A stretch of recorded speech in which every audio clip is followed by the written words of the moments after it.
Dear friends, welcome to my channel ಬದುಕಿನ ಭರವಸೆಗಳು. ಸಂತ ಶ್ರೀ ಶಿಶುನಾಳ ಶರೀಫರ ತತ್ವಪದಗಳ ಓದು ಮತ್ತು ಅರ್ಥ ವಿಶ್ಲೇಷಣೆಯೊಂದಿಗೆ ನಾನು ನಿಮ್ಮೊಂದಿಗೆ ನಿಮ್ಮ ಪರಿಮಳ. ಆತ್ಮೀಯರೇ, ಇವತ್ತಿನ ತತ್ವಪದ ಗುಡಿಯ ನೋಡಿರಣ್ಣ. ಗುಡಿಯ ನೋಡಿರಣ್ಣ, ದೇಹದ ಗುಡಿಯ ನೋಡಿರಣ್ಣ. ಗುಡಿಯ ನೋಡಿರಿದು ಪೊಡವಿಗೆ ಒಡೆಯನು, ಅಡಗಿಕೊಂಡು ಕಡು ಬೆಡಗಿನೊಳಿರುತಿಹ ಗುಡಿಯ ನೋಡಿರಣ್ಣ. ಮೂರು ಮೂಲಿಯ ಕಲ್ಲು, ಅದರೊಳು ಜಾರುತ್ತಿರುವ ಕಲ್ಲು. ಧೀರ ನಿರ್ಗುಣನ ಸಾರ ಸಗುಣದಲ್ಲಿ ತೋರಿ ಅಡಗಿ ತಾ ಬ್ಯಾರ್ಯಾಗಿರುತಿಹ ಗುಡಿಯ ನೋಡಿರಣ್ಣ.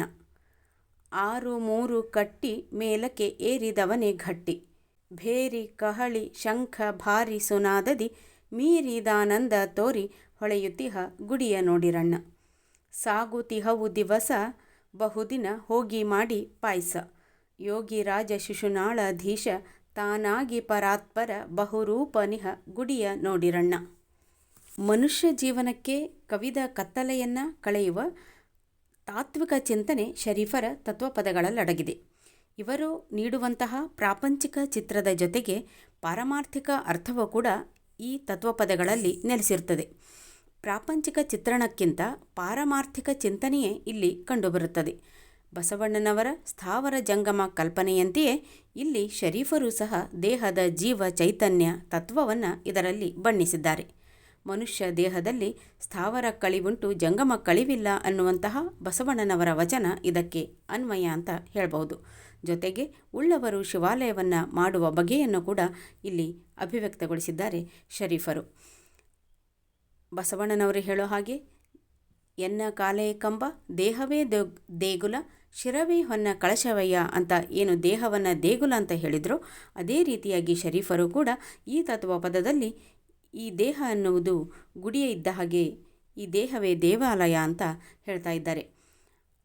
ಮನುಷ್ಯನ ಆತ್ಮೋನ್ನತಿಯ ಕಡೆಗೆ ಹೋಗುವ ದಾರಿಯನ್ನು ಕೂಡ ಈ ತತ್ವಪದದಲ್ಲಿ ಶರೀಫರು ತೋರಿಸಿಕೊಡ್ತಾ ಹೋಗ್ತಾರೆ. ಸಾಧು ಸಂತರು ಪಂಚಭೂತದೊಳಾದ ಗುಡಿಯಣ್ಣ, ಆ ಗರ್ಭಗುಡಿಯಲ್ಲಿ ಆತ್ಮವೆನ್ನುವ ದೇವ ಇಹನಣ್ಣ ಅಂತ ಏನು ವರ್ಣಿಸಿರ್ತಾರೋ ಅದೇ ರೀತಿಯಾಗಿ ಶ್ರೀ ಶಿಶುನಾಳ ಶರೀಫರು ಭಗವಂತನಿಂದ ಎರವಲಾಗಿ ದೊರೆತಿರತಕ್ಕಂತಹ ಈ ದೇಹವೆಂಬ ಗುಡಿಯನ್ನು ನೋಡಿರಿ, ಇದು ಸಾಮಾನ್ಯವಾದ ಗುಡಿ ಅಲ್ಲ, ಇದರೊಳಗೆ ಇಡೀ ವಿಶ್ವಕ್ಕೆ ಒಡೆಯನಾದಂತಹ ಆತ್ಮನು ಪರಬ್ರಹ್ಮನು ಅಡಗಿಕೊಂಡು ಶೋಭಾಯಮಾನವಾಗಿ ಕಂಗೊಳಿಸ್ತಾ ಇದ್ದಾನೆ ಅಂತ ವರ್ಣಿಸ್ತಾರೆ. ಶರೀಫರು ಮಾನವ ದೇಹವನ್ನು ಗುಡಿಗೆ ಹೋಲಿಸ್ತಾ ಪವಿತ್ರವಾದ ದೇಹದ ಮೂಲಕ ನಿರ್ಮಲವಾದ ಗುಡಿ ಸಾಧ್ಯ ಇದೆ ಅಂತ ಹೇಳ್ತಾರೆ. ದೇಹದ ಮೇಲಿನ ವಿಪರೀತ ವ್ಯಾಮೋಹ ಆತ್ಮದ ಉನ್ನತಿಗೆ, ಆಧ್ಯಾತ್ಮಕ್ಕೆ ಅಡ್ಡಿಪಡಿಸುತ್ತದೆ. ಬಸವಣ್ಣ, ಅಕ್ಕಮಹಾದೇವಿ, ಕಬೀರ, ಮೀರಾಬಾಯಿ, ಇನ್ನೂ ಅನೇಕ ಸಂತರು ಶರಣರು ಇದೇ ಮಾರ್ಗದಲ್ಲಿ ಸಾಗಿದವರಾಗಿದ್ದಾರೆ. ಪುರೋಹಿತಶಾಹಿ ವರ್ಗದವರ ಮಠ, ಮಂದಿರ, ಮಸೀದಿಗಳಲ್ಲಿ ದೇವರಿದ್ದಾನೆ ಎನ್ನುವ ತತ್ವವನ್ನು ಶರೀಫರು ಇಲ್ಲಿ ನಿರಾಕರಿಸ್ತಾರೆ. ಮಣ್ಣು ಬಿಟ್ಟು ಮಡಕೆ, ತನ್ನ ಬಿಟ್ಟು ದೇವರಿಲ್ಲ.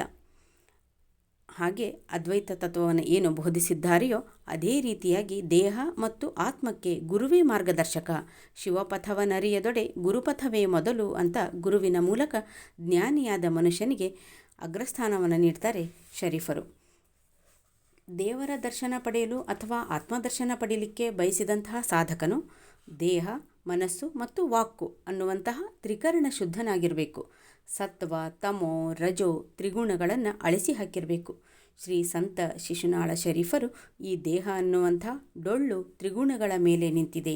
ಆ ಗುಡಿಯಲ್ಲಿರುವ ನಿರ್ಗುಣ ನಿರಾಕಾರ ವಸ್ತುವೆ ಸಗುಣ ರೂಪದಿಂದ ಅಂದರೆ ಆತ್ಮಜ್ಯೋತಿಯಂತೆ ದರ್ಶನವನ್ನು ನೀಡುತ್ತದೆ. ಈ ಚೈತನ್ಯ ವಸ್ತುವೇ ಎಲ್ಲದಕ್ಕೂ ಕಾರಣೀಭೂತವಾಗಿದ್ದರೂ ಇದು ಮಾತ್ರ ಬೇರೆಯಾಗಿಯೇ ತೋರುತ್ತದೆ. ಅಂದರೆ ಈ ಆತ್ಮವೆಂಬ ಚೈತನ್ಯವನ್ನು ಗಾಳಿ ಮುಟ್ಟಲಾರದು, ಅಗ್ನಿ ಸುಡಲಾರದು, ನೀರು ನೆನೆಸಲಾರದು, ಪೃಥ್ವಿ ಸ್ಪರ್ಶಿಸಲಾರದು, ಆಕಾಶ ಪ್ರಕಾಶಗೊಳಿಸಲಾರದು.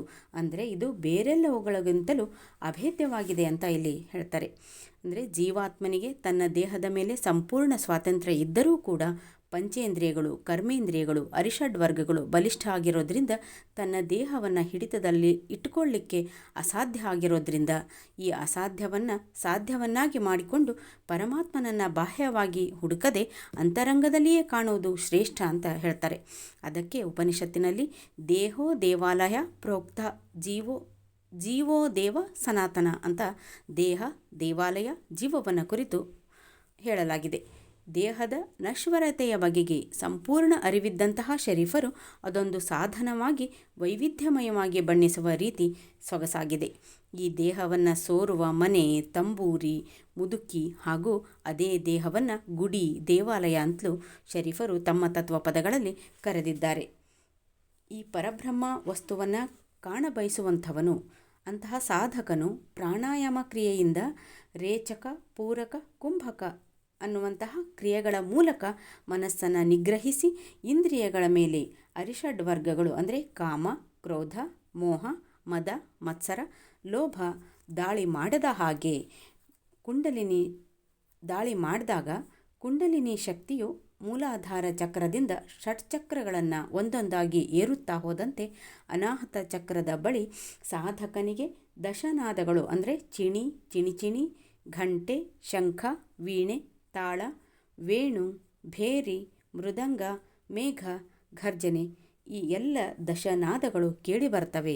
ಅನಾಹತ ಚಕ್ರದಿಂದ ಮೇಲೇರಿ ಸಹಸ್ರಾರವನ್ನು ಚೈತನ್ಯವು ಪ್ರವೇಶಿಸಿದಾಗ ಸಾಧಕನಿಗೆ ಸೂರ್ಯನೋಪಾದಿಯಲ್ಲಿ ಹೊಳೆಯುವಂತಹ ಶೀತಲ ಬೆಳಕಿನ ದರ್ಶನ ಆಗುತ್ತದೆ. ಇಂತಹ ಸಾಧನೆಗೈದವನು ಧೀರನೆನಿಸಿಕೊಳ್ತಾನೆ, ಗಟ್ಟಿಯಾಗ್ತಾನೆ ಅಂತ ಶರೀಫರು ಈ ತತ್ವಪದದಲ್ಲಿ ಹೇಳ್ತಾರೆ. ಆತ್ಮ ಎನ್ನುವಂಥದ್ದು ಪರಮಾತ್ಮನ ಅಂಶ. ಅವನು ಶರೀರದಲ್ಲಿ ಭಾವದ ಮರೆಯ ಬ್ರಹ್ಮನಾಗಿ ಬೆಡಗಿನಿಂದ ಅಡಗಿ ಕುಳಿತಿರ್ತಾನೆ. ಪೊಡವಿಗೆ ಒಡೆಯನಾದವ ಅಡಗಿಕೊಂಡು ಕಡು ಬೆಡಗಿನೊಳಿರುತಿಹ ಅಂತ ಹಾಡ್ತಾರೆ. ಈ ನಶ್ವರ ದೇಹದಲ್ಲಿ ತನುತ್ರಯಗಳಿವೆ. ಅವು ಯಾವುವು ಅಂತಂದರೆ ಸ್ಥೂಲ ದೇಹ, ಸೂಕ್ಷ್ಮ ದೇಹ ಅಂದರೆ ಕನಸಿನಲ್ಲಿ ಕಾಣುವ ದೇಹ. ಅದಕ್ಕೆ ಲೋಕಸ್ಪರ್ಶ ಯಾವುದೂ ಇರೋದಿಲ್ಲ. ಆದರೂ ಜೀವನ ಸೂತ್ರವನ್ನು ಹಿಡಿದಿರುವಂಥದ್ದು ಅಂತ ಇಲ್ಲಿ ಅರ್ಥೈಸ್ಕೊಳ್ಬಹುದು. ಕಾರಣ ದೇಹ ಅಂದರೆ ಚೈತನ್ಯ ರೂಪಿ ಆತ್ಮ ಅಂತ ಕರೆದುಕೊಳ್ಳಬಹುದು. ಇದನ್ನೇ ಶರೀಫರು 3 ಮೂಲೆಯ ಕಲ್ಲು, ಅದರಳು ಜಾರುತ್ತಿರುವ ಕಲ್ಲು. ಇಲ್ಲಿ 3 ಮೂಲೆಯ ಕಲ್ಲು ಅಂದರೆ ತ್ರಿಗುಣಗಳು ಅಥವಾ ತ್ರಿಕರಣಗಳು ಅಂತ ಅರ್ಥೈಸ್ಕೊಳ್ಬಹುದು.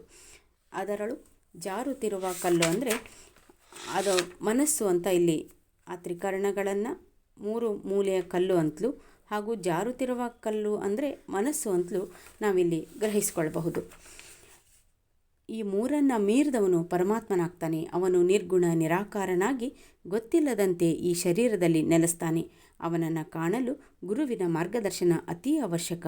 6-3 ಕಟ್ಟಿ ಮೇಲಕ್ಕೆ ಏರಿದವನೇ ಗಟ್ಟಿ. ಅಂದರೆ ಮೇಲೆ ಏರುವುದು ಅಂತಂದರೆ ಅದು ಸಾಧನೆಯ ಹಾದಿಯಾಗಿದೆ. ಆ ಹಾದಿಯಲ್ಲಿ ನಾನಾ ತರಹದ ಭೇರಿ, ಶಂಖ, ಕಹಳಿ ಮೊದಲಾದ ದಶನಾದಗಳು ಮಾರ್ದನಿಸುವವು.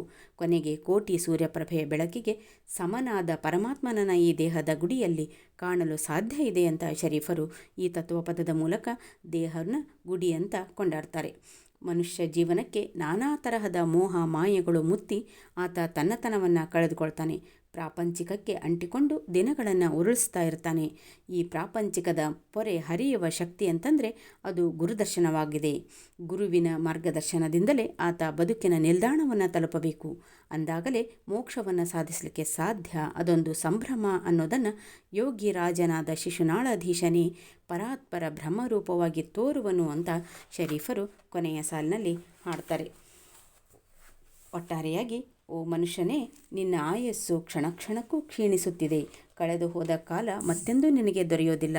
ಇಲ್ಲಿಯವರೆಗೆ ನಿನ್ನ ಲೌಕಿಕ ಆಸೆಯನ್ನು ಪೂರೈಸಿಕೊಳ್ಳಿಕ್ಕೆ ಕಾಲವನ್ನು ವ್ಯರ್ಥ ಮಾಡಿಬಿಟ್ಟಿದ್ದೀಯಾ? ನೀನು ಹೀಗೆ ಕಾಲ ವ್ಯರ್ಥ ಮಾಡುತ್ತಾ ಹೋದರೆ ನಿನ್ನ ಆಯಸ್ಸು ತೀರಿ ಮುಂದೆ ಇಂತಹ ನರಜನ್ಮ ದೊರೆಯುತ್ತದೆಯೋ ಇಲ್ಲವೋ ಯಾರಿಗೆ ಗೊತ್ತು?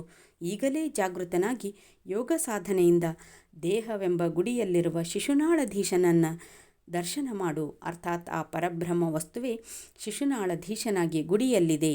ಈ ದೇಹ ಅನ್ನೋ ಗುಡಿಯಲ್ಲಿ ಇದೆ. ಅವನ ಕರುಣೆಯಾದರೆ ಸಾಕು, ಈ ನಿನ್ನ ಜನ್ಮ ಸಾರ್ಥಕವಾದಂತೆ ಅಂತ ಸಂತ ಶಿಶುನಾಳ ಶರೀಫರು ಈ ತತ್ವಪದದ ಮೂಲಕ ಬದುಕಿನ ಒಂದು ದೊಡ್ಡ ಆಧ್ಯಾತ್ಮದ ಹಾದಿಯನ್ನು ನಮಗೆಲ್ಲ ತೆರೆದಿಡ್ತಾರೆ. ಆತ್ಮೀಯರೇ, ಈ ವಿಡಿಯೋ ಇಷ್ಟ ಆದಲ್ಲಿ ಲೈಕ್ ಮಾಡಿ, ಶೇರ್ ಮಾಡಿ, ತಮ್ಮ ಅನಿಸಿಕೆ ಅಭಿಪ್ರಾಯಗಳನ್ನು ಕಮೆಂಟ್ ಮಾಡಿ ಮತ್ತು ಮರೆಯದೆ ನನ್ನ ಚಾನಲ್ನ ಸಬ್ಸ್ಕ್ರೈಬ್ ಮಾಡಿ ಅಂತ ಹೇಳ್ತಾ ಮುಂದಿನ ವಿಡಿಯೋದಲ್ಲಿ ಭೇಟಿಯಾಗೋಣ. ಧನ್ಯವಾದಗಳು.